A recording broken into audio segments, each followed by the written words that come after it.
Hello dear students. आज मैं आपको लिए लेके आया हूँ टेंस। तो dear students, welcome to study room. Before we start, I would like to suggest you to subscribe the channel so that you can get the videos very easily and learn more and more. Dear students, आज के इस topic में मैं शुरू करने से पहले कुछ चीज़ें आप लोगों से शेयर करना चाहता हूँ। देखिए, टेंस हमारे लिए बहुत ही इम्पॉर्टेंट है। ये चीज़ बताने की ज़रूरत नहीं है, लेकिन फिर भी जिनको नहीं समझ में आता है वो कंफ्यूज रहते हैं और समझने की कोशिश भी नहीं कर पाते हैं बिकॉज़ ऑफ कुछ शुरुआती कन्फ्यूज़न उनको रहता है, वो कभी दूरी नहीं हो पाता है। मैं ये वीडियो इसीलिए लेके आया हूँ, ऐसे ही बच्चों के लिए लेके आया हूँ। आपने सही वीडियो खोल लिया है। ऐसे बच्चे जो इस चीज़ की प्रॉब्लम को फेस करते हैं, मैं उनके लिए पूरी तरह से एक स्लाइड तैयार किया हूँ। पूरा पैकेज है जिससे आपको अच्छे से पूरा का पूरा टेंस समझ में आ जाएगा। जिस वजह ऐसे बच्चों के लिए पॉसिबल नहीं है कि वो एक जो चार्ट वाला सिस्टम होता है, चार्ट से समझाने का कि ये प्रेजेंट हो गया, पास्ट हो गया, फ्यूचर हो गया, आप उसके चार चार कैटेगरी, फिर उसमें ये एग्जांपल, ऐसे ऐसे वो चीज़ अब समझ में नहीं आने वाली है। क्यों? क्योंकि वो वही कन्फ्यूज़न हो गया है। तो the way has to be change. तो मैं ऐसे ही स्टूडेंट्स के लिए ये लेके आया हूँ। हमें लिखना आता है, बोलना आता है, आराम से लिख लेते हैं, लेकिन जानते हैं नहीं कि ये हमने ये सेंटेंस क्यों लिखा हुआ है या हमने कैसे बोल दिया। इसका मतलब ये हुआ, जब एग्ज़ाम में हमारे सामने ये क्वेश्चंस आते हैं एडिटिंग या ओमिशन वाले, तो हम इस तरह की गलतियाँ करके चले आते हैं, टेंस की फॉल्ट हो जाती है। डियर स्टूडेंट, एक चीज़ और बता दूँ, इसी टेंस के ही चैप्टर में आप लोगों को एग्रीमेंट भी सीखने को आराम से मिल जाएगा। सब्जेक्ट और एग्रीमेंट भी इसी से आप अच्छे से सीखते हुए चलेंगे। तो हमारा 2 चैप्टर इसमें कवर होने वाला है। दिस चैप्टर इज़ या this video is for the students of class 6 to class 11th। ठीक है, इन सभी के लिए ये वीडियो है। तो चलिए देर ना करते हुए हम लोग अपना शुरू करते हैं कि टेंस कैसे कैसे है। डियर स्टूडेंट, हमें बताने की ज़रूरत नहीं है, क्लास 3 से ही हम पढ़ते आ रहे हैं कि टेंस 3 तरीके के होते हैं, पास्ट, प्रेजेंट और फ्यूचर, और सभी के 4 part: indefinite tense, continuous tense, perfect tense and perfect continuous. तो ये हम पहले से हमें पता है, we do not want to discuss. Well, हम आगे बढ़ते हैं। एक चीज़ ध्यान रखना है कि हम देखिए, सीक्वेंस जो आमतौर पे पढ़ाया जाता है वो पास्ट, प्रेजेंट और फ्यूचर। बहुत से लोग पहले प्रेजेंट पढ़ाते हैं, फिर पास्ट पढ़ाते हैं, फिर फ्यूचर पढ़ाते हैं। बहुत से लोग होते हैं पहले पास्ट पढ़ाएंगे, फिर प्रेजेंट, फ्यूचर। तो दिस डिपेंड्स। देखिए, एक सही तरीके से अच्छे से आपको समझ में आए, इसीलिए मैंने भी सबसे पहले प्रेजेंट आपको सिक्वेंसली समझ जाने की कोशिश की। मैं पहले पास्ट नहीं बताऊँगा क्योंकि उसका फ़ायदा आपको मिलेगा। पहले मैं प्रेजेंट समझाने वाला हूँ आपको, ठीक है। चलिए, तो सबसे पहला टेंस देखते हैं बच्चों, क्या है? सिंपल प्रेजेंट टेंस, या इसी टेंस को हम लोग प्रेजेंट इंडेफिनिट टेंस भी देखते हैं। स्टूडेंट्स, यही सबसे इम्पॉर्टेंट स्लाइड है आपके लिए कि हम इन या इस टेंस को कहाँ पर यूज़ करते हैं, यानी किस तरह के सेंटेंसेस को लिखने, पढ़ने या बोलने के लिए यूज़ करते हैं। Why this tense is used, for what kind of sentences we use this sentence, यही दिमाग में आपको रखना है। तो मैं आप लोगों के लिए कुछ पॉइंट्स आपको बता दे रहा हूँ, और भी होते हैं, लेकिन मैं कुछ पॉइंट्स आपको जो आमतौर पे या ज़्यादातर होता है, मोस्ट ऑफ दिस सेंटेंसेस यानी 90% सेंटेंसेस में आपको मिल जाएगा, वो मैंने इसमें कवर कर दिया हुआ है।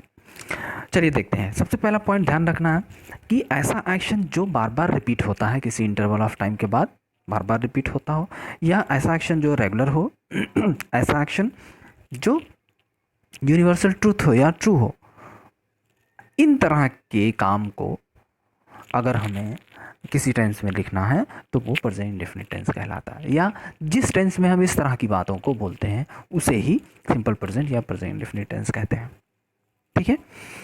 फॉर एग्जाम्पल, हम तीनों का एग्जाम्पल बता दे रहे हैं। जैसे the bell rings after 1 hour, ठीक है। ये क्या है? ये रिपीटिटिव एक्शन है, बार बार रिपीट होता है आफ्टर सम इंटरवल। इंटरवल क्या दिया हुआ है? 1 आवर। उसी तरह से कोई काम जो रेगुलरली होता है, जैसे माई पापा gives me 100 rupees per day, ठीक है। तो ये क्या है? ये रेगुलर एक्शन हो गया, या उसको आप रिपीटिटिव एक्शन में भी रख सकते हैं। जैसे ट्रू एक्शन जैसे यूनिवर्सल ट्रूथ हम बात करते हैं, सनराइजेज इन द ईस्ट, ठीक है। इस तरह से और भी तमाम एग्जांपल्स रह सकते हैं। चलिए आगे दूसरा पॉइंट देखते हैं क्या है। हैबिचुअल एक्शन, ऐसा काम जो किसी की हैबिट में हो, मेरी हैबिट में हो, ठीक है, या किसी की भी हैबिट में हो। For example we brush our teeth daily, ये आपकी हैबिट है। उसी तरह से इमीडिएट एक्शन, जो एक्शन होने वाला है तुरंत अभी तत्काल फ्यूचर में होने वाला है, उसे हम इमीडिएट एक्शन कहते हैं। देखिए वैसे तो ये होगा फ्यूचर में, लेकिन जो इमीडिएट एक्शन होता है वो हम प्रेजेंट में बोलते हैं या लिखते हैं। For example the train arrives in 20 minutes, तो ये इमीडिएट एक्शन हो गया। उसी तरह से हमारा अगला पॉइंट है to indicate present period. Present period को रिप्रेजेंट करने के लिए भी हम लोग क्या करते हैं, इसी टेंस का यूज़ करते हैं। जैसे कि आई लिव इन बॉम्बे, मैं बॉम्बे में रहता हूँ, ठीक है। उसी तरह से जो भी प्रेजेंट पीरियड को रिप्रेजेंट करने वाले हैं, कंडीशन को रिप्रेजेंट करने वाले सेंटेंसेस आप बोल सकते हैं, ठीक है। तो ये कुछ बेसिक पॉइंट्स हैं जो आपको हमेशा माइंड में रखना है कि इन्हीं तरह की सेंटेंसेस को लिखने और बोलने के लिए हम प्रेजेंट इंडेफिनिट टेंस का यूज़ करते हैं। अब बात आती है कि हम अपने सेंटेंसेस को कैसे फॉर्म करें, किस तरह से, किस रूल से फॉर्म होगा, हमारा सेंटेंस गलत ना होने पाए। उसके लिए भी मैंने आपके लिए नेक्स्ट स्लाइड बनाई हुई है। ये स्टूडेंट्स देखेंगे कि हम कैसे अपने सेंटेंसेस को फॉर्म करें। पहला इसमें केस है कि जब हमारी मेन वर्ब हो हमारे पास, ठीक है। मेन वर्ब आपको समझ में आता है, मुख्य क्रिया हिंदी में कहा जाता है। तो वर्ब दो तरीके की होती हैं, मेन वर्ब और हेल्पिंग वर्ब। तो पहला केस है कि जब हमारा मेन वर्ब दिया हो, उसमें क्या करेंगे, पहले सब्जेक्ट रखेंगे, फिर मेन वर्ब रखेंगे, वो भी एस या ईएस फॉर्म में रखेंगे, यानी एस और ईएस उसमें ऐड करके मेन वर्ब लिखेंगे, साथ में एस या ईएस, डिपेंड्स कि कौन सा लगाना है, एस लगाना है कि ईएस लगाना है वो लगाएंगे। फिर ऑब्जेक्ट एंड अदर, ध्यान रखें बच्चों, ऑब्जेक्ट एंड अदर पूरी तरह से ऑप्शनल है, that can be into the sentence और नॉट, दोनों, मे और मे नॉट। तो लेकिन मेन जो है पूरा टेंस आपका यानी सब्जेक्ट और मेन वर्ब यानी वर्ब पे चलने वाला है, इन्हीं दोनों चीज़ों पे डिपेंड करता है। ऑब्जेक्ट एंड अदर वो ऑप्शनल है, कभी कभी सेंटेंस में होता भी है, कभी कभी नहीं होता है, ज़रूरत पड़ने पर। तो हम क्या करेंगे, सब्जेक्ट फिर मेन वर्ब रखेंगे, वो भी ऐसे यस लगाकर, फिर object and other. For example he works in a multinational company. इसी तरह से आप ढेर सारे सेंटेंसेस खुद से मन में बना लीजिए या अपनी नोटबुक पे लिख डालिए, खुद से बना के, और मैच करिए कि आप इस चीज़ को फॉलो कर रहे हैं कि नहीं, इस फार्मूला ध्यान में रखिए। नेक्स्ट है जब प्लूरल सब्जेक्ट हो तब क्या करेंगे, इसमें क्या सब्जेक्ट लगाएंगे, फिर मेन वर्ब का फर्स्ट फॉर्म लगाएंगे, यहाँ यस नहीं लगता है ना एस लगता है, तब ऑब्जेक्ट एंड। अब बच्चों मैं एक चीज़ बता दूं, जो हाई स्कूल के या क्लास 9th के या क्लास 10th के जो एग्ज़ाम में एडिटिंग या ओमिशन वाला क्वेश्चन आता है वो यहीं से आता है, या पैराग्राफ फिलिंग का भी क्वेश्चन आता है वो यहीं से देखिए आपको देखने को मिलेगा। अक्सर इसके क्वेश्चन आपको मिलते हैं कि आपका सब्जेक्ट प्लूरल देगा, एग्रीमेंट लगा देगा सिंगुलर, जैसे यस लगा देगा, या सब्जेक्ट जो है सिंगल लगाएगा और वर्ब का फर्स्ट फॉर्म दे देगा। आपको ध्यान रखना है कि अगर सब्जेक्ट सिंगुलर हुआ तो आपको एस यस लगाना है, और अगर सब्जेक्ट प्लूरल हुआ तो एस यस नहीं लगाना, मेन वर्ब की फर्स्ट फॉर्म ही रखनी है, no ING form, no ED या नो थर्ड फॉर्म, कुछ नहीं, सिर्फ फर्स्ट फॉर्म, ठीक है। आगे देखते हैं सेकंड केस। सेकंड केस में क्या होता है, जो हमारी वर्ब ना हो, यानी हेल्पिंग वर्ब से हमें काम चलाना हो। तो सिंगुलर सब्जेक्ट की कंडीशन में क्या होगा, जब सब्जेक्ट सिंगल हो तो क्या करेंगे, सब्जेक्ट लगाएंगे, फिर इज लगाएंगे, फिर abstract and other. For example he is a very good doctor, इसमें क्या है, सब्जेक्ट ही है और इज लगाएंगे, फिर उसके बाद ऑब्जेक्ट एंड अदर अगर है। उसी तरह से प्लूरल सब्जेक्ट अगर आ गया तो क्या करेंगे, आर लगाएंगे, subject plus are then object and other. तो इसका क्या एग्जाम्पल ले लेते हैं, we are good friends. We क्या है, प्लूरल सब्जेक्ट है, और क्या है, इसका एग्रीमेंट है, ठीक है। एक और कंडीशन होती है आई की। आई के केस में क्या होता है, सब्जेक्ट आई लगाएंगे, उसके लिए एम फिक्स है बच्चों, उसके साथ एम लगाएंगे। तो इसी तरह से अगर हम बात करते हैं, आई एम ए डॉक्टर, इस तरह से हम बोल सकते हैं। डियर स्टूडेंट्स, चलते हैं नेक्स्ट केस कौन सा है देखते हैं। ये थोड़ा सा आपको कुछ कॉम्प्लिकेट लग सकता है, बहुत ज़रा सा कॉम्प्लिकेट, थोड़ा सा ध्यान से सुन लीजिए, इसीलिए इसको अटेंशन थोड़ा और बढ़ा लीजिए। हमने देखा है कि जो हमारा सेंटेंस ऐसे सिंपली होता है, ठीक है। तो उसको हम क्या करते हैं, इंट्रोगेटिव में जब चेंज करते हैं तो हमें दो तरह के सेंटेंसेस मिलते हैं। इंट्रोगेटिव मतलब क्वेश्चन बनाना, किसी सेंटेंस का क्वेश्चन बनाना। तो हमारे क्वेश्चन दो तरीके के होते हैं, एक होता है यस नो क्वेश्चन और एक होता है WH question. Yes no question क्या होते हैं, जो जिनका आंसर यस या नो में, जैसे खाना खाए तो हम क्या आंसर देंगे, यस या नो। ठीक है। इसी तरह से अगर हमको क्या आप अग्री हैं, ये भी यस नो क्वेश्चन है। आप क्या बोलेंगे, यस मैं अग्री हूँ या नो मैं नहीं अग्री हूँ, यस नो में आंसर देंगे। उसी तरह से WH क्या होता है, इसका आंसर यस नो में नहीं आता। जैसे व्हाट्स योर नेम, आपका नाम क्या है, आप कहेंगे यस, तो अजीब लगेगा।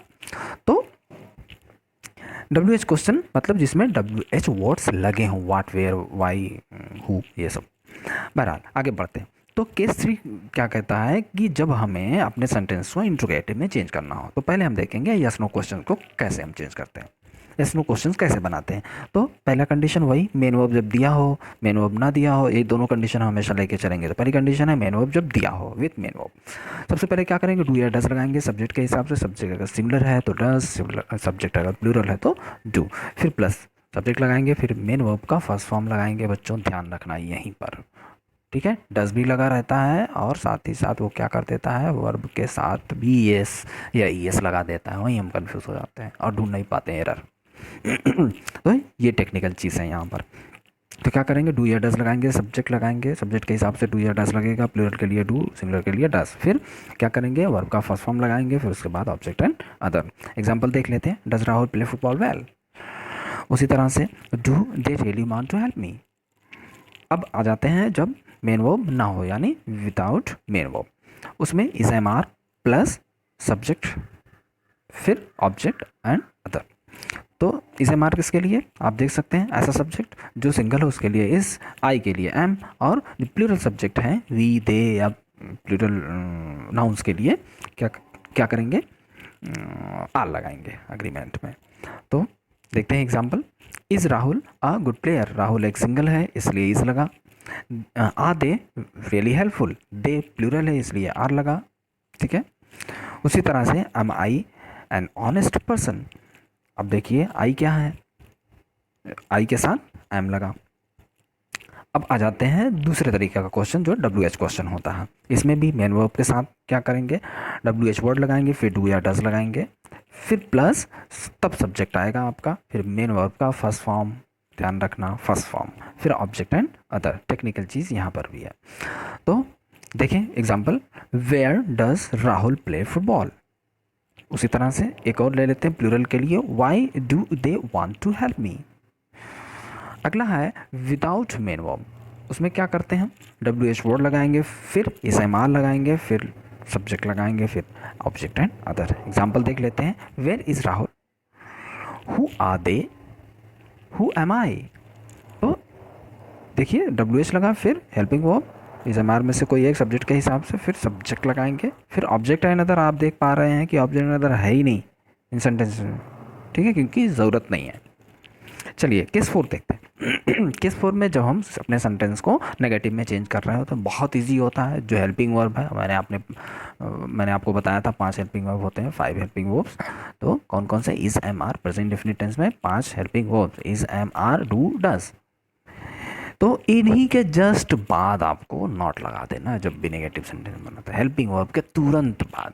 देखिए बच्चों कैसे, सब्जेक्ट प्लस डू या डज सब्जेक्ट के हिसाब से प्लस वर्ब लगाया, और वो भी फर्स्ट फॉर्म में।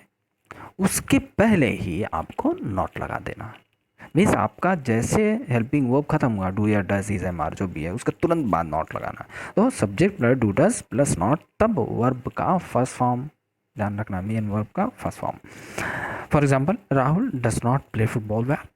उसी तरह से प्लूरल ले लेते हैं, they do not want to help me. Without main verb इसमें क्या करना है, subject plus is am are plus object, अब नॉट लगाकर ऑब्जेक्ट एंड अदर। तो इसमें देखिए हेल्पिंग वर्ब इसका खुद का ही है, तो इसमें सीधा आपको सिर्फ नॉट लगा देना है। तो क्या हो जाएगा, Rahul is not a good player, they are not really helpful, I am not an honest person. Slide में मिस्टेक हो गया है, नॉट लग रहा, मैं शायद भूल गया हूँ। बहरहाल, तो आपका ये पूरा प्रेजेंट इंडेफिनिट टेंस खत्म हुआ।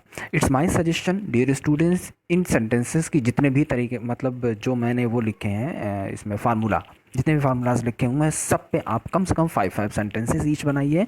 उसके बाद मैं आपको एक टास्क देता हूँ, उसको ज़रूर करिए और हर 2 दिन के इंटरवल के बाद करिए, ठीक है।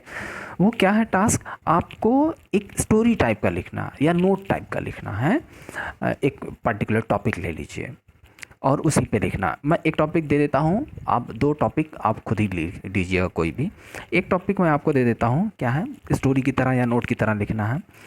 मैं स्टार्टिंग दे देता हूँ, आपको लिखना है Sneha is a doctor, dot dot dot. अब आगे आपको लिखना है। मैंने एक क्लू दे दिया कि स्नेहा एक डॉक्टर है। अब उसी स्नेहा के बारे में आपको सारी चीज़ें लिखना है, वो भी प्रेजेंट इंडेफिनिट टेंस में, इन सारे फार्मूलाज को यूज़ करके।